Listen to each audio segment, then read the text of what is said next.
De l'Argentine à l'Alaska, de l'Éthiopie à la Sibérie, le Didam nous emmène en voyage sur les traces dessinées d'un héros légendaire, Corto Maltese. Une mère de Séville, un père des Cornouailles, il serait né à Malte. Avec un rasoir, il se serait entaillé lui-même la main pour prolonger sa ligne de chance.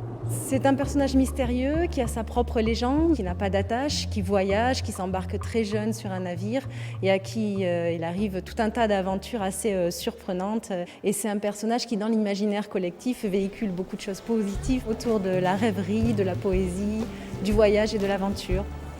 La vie de Corto Maltese est pourtant ancrée dans le réel. Elle est un miroir de celle de son auteur italien Ugo Pratt. Très jeune, il voyage au gré des affectations de son père militaire de carrière. Le dessinateur entretiendra toujours le flou entre sa propre vie et celle de son héros. Il ne s'est plus lui-même à insérer certaines de ses rencontres dans ses bandes dessinées. Il s'est dessiné lui-même sous les traits de certains personnages. Et puis évidemment, très souvent, on a tendance à dire qu'entre Corto Maltese et Ugo Pratt, on ne sait pas très bien qui est le double de qui. L'exposition propose aussi des aquarelles colorées, un aspect moins connu de l'œuvre d'Ugo Pratt.